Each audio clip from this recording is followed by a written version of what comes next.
بسم اللہ الرحمن الرحیم۔ السلام علیکم۔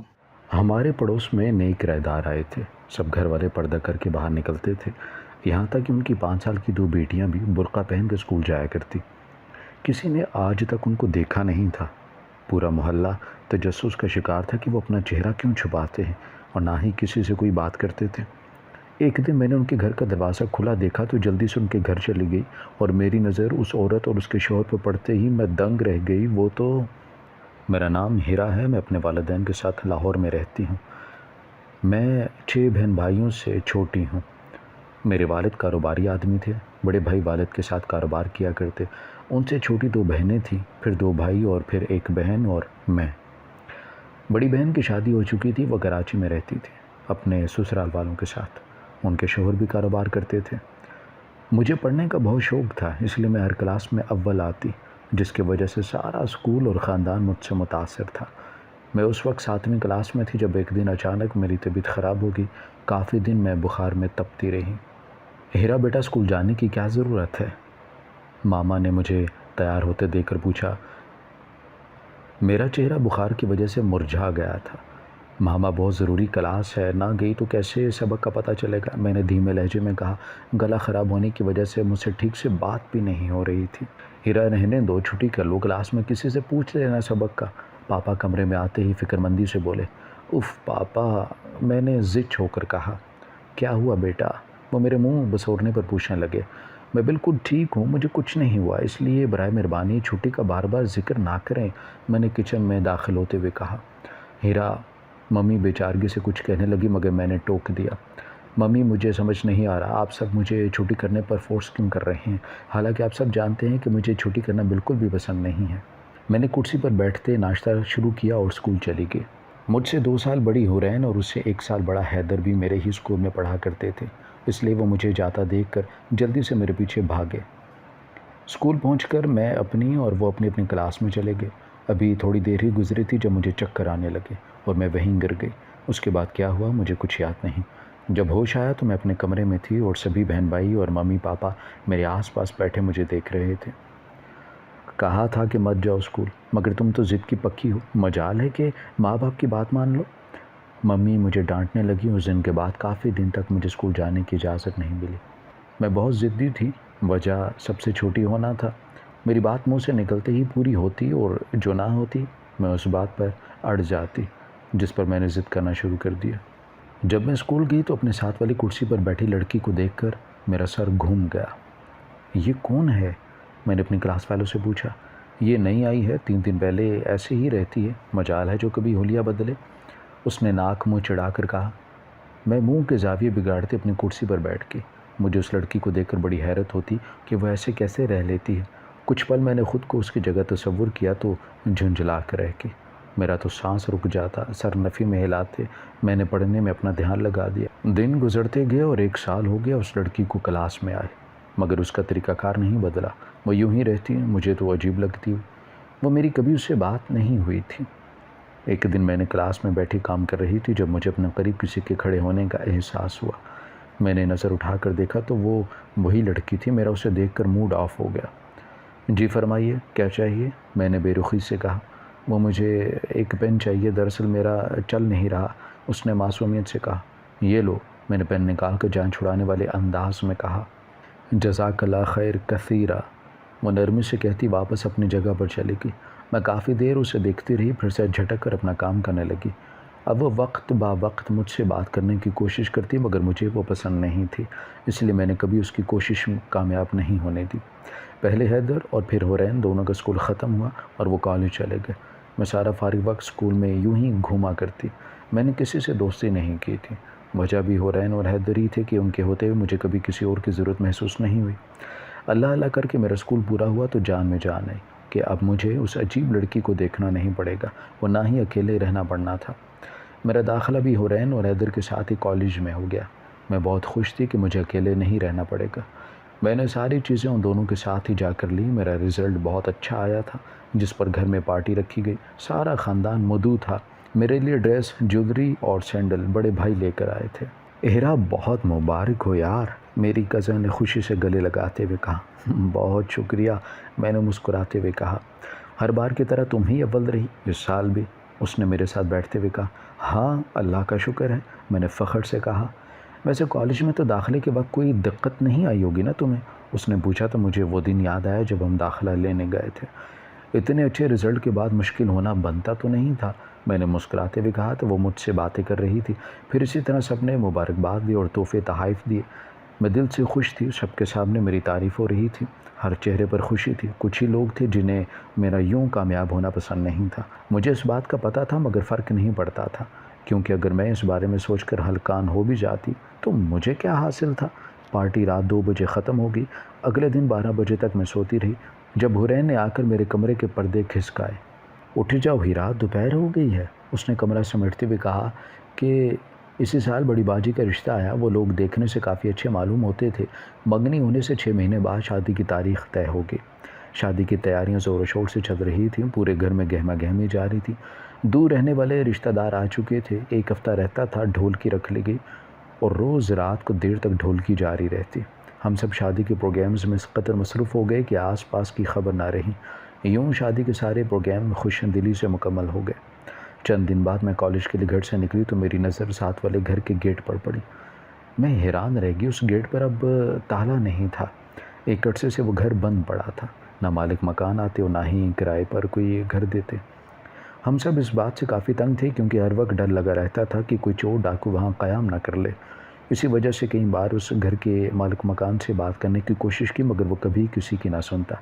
مجھے کچھ دن پہلے ہی اپنی اور حرین کی گفتگو یاد آئی کہ ہیرا پتہ نہیں کب یہ گھر آباد ہوگا۔ حرین نے چھت پر کھڑے ہوتے ویران پڑے گھر کے صحن کو افسردگی سے دیکھتے ہوئے کہا، اللہ جانے یار، میں تو خود بہت پریشان ہوں۔ یہ گھر بھی آباد ہو تاکہ ممی پاپا کی فکر ختم ہو۔ کبھی کبھی مجھے خود رات کو ذرا سی آواز پر خوف آتا ہے کہ کہیں ہم اس گھر کی وجہ سے کسی مشکل میں نہ پڑ جائیں۔ میں نے بھی اس کے ساتھ کھڑے ہوئے کہا، میں تو شکرانے کے نوافل پڑھوں گی جس دن یہاں کوئی رہنے لگے گا۔ وہ آسمان کی طرف دیکھتے ہوئے بولی۔ میں بھی اسی سوچ میں تھی جب پیچھے حیدر نے مجھے کندھے سے ہلایا تو میں ہوش میں آئی۔ کیا ہوا ہیرا؟ اس نے میرے سامنے کھڑے ہوئے پوچھا۔ کچھ نہیں، میں نے سر جھٹکتے ہوئے کہا۔ اچھا چلو پھر چلتے ہیں، پہلے ہی 5 منٹ دیر ہو گئی ہے ہمیں کالج جانے میں، اس نے موٹر سائیکل پر سوار ہوتے ہوئے کہا۔ آج حرین نے چھٹی کی تھی جس کی وجہ سے ہم موٹر سائیکل پر جا رہے تھے، ورنہ روز کار میں جاتے۔ تینوں کا موٹر سائیکل پر بیٹھنا مشکل تھا۔ کالج کی واپسی پر جیسے ہی موٹر سائیکل گھر کے گیٹ پر رکی، اسی وقت ساتھ والے گھر کا گیٹ کھلا اور ایک عورت باہر نکلی۔ السلام علیکم ورحمۃ اللہ وبرکاتہ۔ انہوں نے مجھے دیکھ کر نرمی سے سلام کیا۔ وعلیکم السلام ورحمۃ اللہ وبرکاتہ۔ آنٹی کیا آپ لوگ یہاں رہنے آئے ہیں؟ میں نے تجسس کے مارے جلدی سے پوچھا تو وہ مجھے دیکھ کر رہ گئی۔ میرا مطلب تھا کہ کیا آپ لوگوں نے یہ گھر خرید لیا ہے؟ میں ان کو دیکھنے پر بڑبڑا گئی اور پھر ذرا سنبھل کر بولی، نہیں بیٹا، خریدا تو نہیں ہے مگر یہاں رہنے آئے ہیں، انشاءاللہ جلد ہی خرید بھی لیں گے۔ وہ مسکراتے ہوئے بولی۔ اوہ اچھا، صحیح، چلے اللہ آپ کی مدد کرے گا۔ میں نے شدت سے دعا دی۔ کیا ہی اچھا ہوگا اگر وہاں مستقل طور پر کوئی آباد ہو جائے، میں نے سوچتے ہوئے کہا اور پھر اندر چلی گئی۔ حیدر پہلے ہی جا چکا تھا۔ رات کو کھانا کھاتے ہوئے دروازے پر دستک ہوئی تو پاپا نے حسن بھائی سے دروازہ کھولنے کا کہا تو وہ جی پاپا کہہ کر چلے گئے۔ واپس پلٹے تو ہاتھ میں ٹرے تھی جو ڈھکی ہوئی تھی۔ میں نے خوشی سے اس ٹرے کو دیکھا جسے دیکھ کر مجھے اندازہ ہو گیا تھا کہ اس میں بریانی ہے۔ حسن یہ کیا ہے بیٹا؟ پاپا نے ان سے پوچھا۔ پاپا یہ بریانی ہے، ابھی وہ بتا رہے تھے جب میں نے جا کر وہ ٹرے جھپٹ لی اور ان کی بات ادھوری رہ گئی۔ واو بریانی، قسم سے بھائی بہت شدت سے مجھے بریانی کی طلب ہو رہی تھی۔ اللہ انہیں خوش رکھے جنہوں نے یہ بھیجی ہے۔ میں ٹرے لے کر واپس میز پر آ گئی جبکہ بھائی نفی میں سر ہلاتے ہوئے اپنی کرسی میں بیٹھ گئے۔ حسن یہ بھیجی کس نے ہے؟ ممی نے مجھے گھورتے ہوئے بھائی سے پوچھا۔ پڑوس میں کچھ لوگ شفٹ ہوئے ہیں ممی، انہوں نے ہی بھیجی ہے۔ بھائی جی کے بتانے پر مجھے یاد آیا کہ مجھے یہ خوشخبری خود سب کو دینی تھی۔ اچھا ماشاءاللہ، اللہ ان کا آنا مبارک کرے، پاپا نے خوش ہوتے ہوئے کہا۔ اگلے دن شام کو وہ آنٹی خود چلی آئیں اور کافی دیر باتیں کرتی رہیں۔ وہ خوش مزاج شخصیت کی حامل خاتون تھی، لہجہ اتنا نرم اور میٹھا کہ بس سبھی ان کی تعریف کر رہے تھے۔ یوں ہی کچھ دنوں میں ہمارا ان کے ہاں اور ان کا ہمارے ہاں آنا جانا شروع ہو گیا۔ ان کی کوئی بیٹی نہیں تھی، 2 بیٹے تھے جو پڑھنے کے لیے ملک سے باہر گئے ہوئے تھے، جس پر وہ ہم سے مل کر خوش ہو جاتی تھی۔ یوں ہی دن گزرتے گئے اور سال گزر گیا۔ ان کی محبت ہم سے اور ہمارا ان سے کافی لگاؤ ہو گیا تھا۔ اس دوران ان کے بیٹے ان سے ایک بار ملنے آئے تھے، وہ بھی صرف 1 ہفتے تک ہی۔ ان کے جاتے ہی وہ پھر سے اداس ہو گئی۔ ارے آنٹی آپ اداس کیوں ہو رہی ہیں؟ کیا میں نہیں ہوں آپ کے پاس؟ میں نے ان کا دھیان بٹانا چاہا۔ تم ہو بیٹا، اسی لیے تو مسکرا رہی ہوں، ورنہ ان دونوں کے چاہتے ہی میں مہینوں بیمار رہتی ہوں۔ وہ نم آنکھیں صاف کرتی ہوئے بولی۔ تو بس اب مسکراتی رہی اور اداسی کو دور پھینکے۔ میں نے ہنستے ہوئے کہا، 1 مہینے بعد میں نے ان کے گھر گئی تو جو بری خبر مجھے ملی جس پر میں رو دینے کو تھی۔ سامنے ہی آنٹی بیٹھی تھی جبکہ انکل کھڑے تھے۔ کیا یہ سچ ہے؟ میں نے مشکل سے کہا تو وہ دونوں مجھے دیکھنے لگے۔ جی بیٹا جی، انکل کے جواب پر میں لڑکھڑا گئی تھی۔ انکل آنٹی برائے مہربانی کہہ دیں کہ یہ جھوٹ ہے، مجھ سے یہ بات برداشت نہیں ہو رہی، میں نے روتے ہوئے کہا۔ بیٹا تم پریشان کیوں ہو رہی ہو؟ انکل نے میرے سر پر ہاتھ پھیرتے ہوئے کہا، اور پھر ایک دن وہ لوگ اپنی کہی پوری کر گئے اور چلے گئے۔ ان کے جانے کے 1 ہفتے کے بعد مجھے بخار ہوتا رہا۔ میں تو ہر وقت ان کے پاس رہتی تھی، میں نے سارا فارغ وقت آنٹی کے ساتھ گزارا تھا، اور اب ان کا جانا مجھ سے برداشت نہیں ہو رہا تھا۔ آنٹی اور انکل کو ان کے بیٹے نے بلایا تھا، وہ لوگ ان کے قریب رہیں، جس پر وہ فوراً راضی ہو گئی اور چلی گئی۔ وقت کا کام ہے چلنا، تو یہ چلتا رہے گا۔ 6 مہینے بعد پھر سے وہاں کچھ لوگ شفٹ ہو گئے۔ ہم میں سے کسی نے نہیں دیکھا سوائے ابو جی کے، کیونکہ انہیں کمیونٹی نے اطلاع دی تھی۔ سب اس پر خوش ہوئے سوائے میرے، کیونکہ مجھے وہی اچھے لوگ لگا کرتے تھے جو یہاں سے چلے گئے۔ میں کالج کے کام سے اس قدر مصروف ہو گئی کہ کسی چیز کا ہوش نہیں رہا۔ دن گزرتے گئے۔ ایک دن میں ہال میں بیٹھی پڑھ رہی تھی جب ممی کی باتوں پر میرا دھیان ان کی طرف گیا۔ وہ بچوں سے کچھ بات کر رہی تھی، ان کی بات سن کر میرا منہ حیرت سے کھلا، با اختیار رہ گیا۔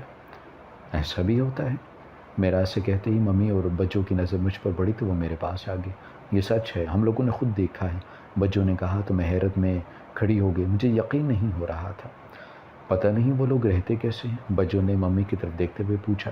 اللہ جانے، ممی نے سرد مہری میں آہ بھری۔ میرا تو دم ہی گھٹ جائے ایسے ماحول میں۔ میں نے گلے پر ہاتھ پھیرتے ہوئے کہا، تم نے صحیح کہا، اس قدر سخت اصول ہیں ان لوگوں کے۔ ممی نے پریشانی سے کہا، مجھے یقین نہیں ہو رہا ممی، وہ لوگ زندہ کیسے ہیں؟ یوں سب سے کنارہ کر کے الگ ہو کر وہ لوگ کیسے جی رہے ہیں؟ میں نے حیرانگی سے پوچھا۔ کچھ لوگوں کو عادت ہو جاتی ہے بیٹا، ممی نے سمجھانے والے انداز میں کہا۔ اف، میں نے ضد ہو کر کہا، اچھا تم اپنی پڑھائی پر دھیان دو۔ بچہ مجھے کہتی اٹھی، ساتھ ہی ممی بھی۔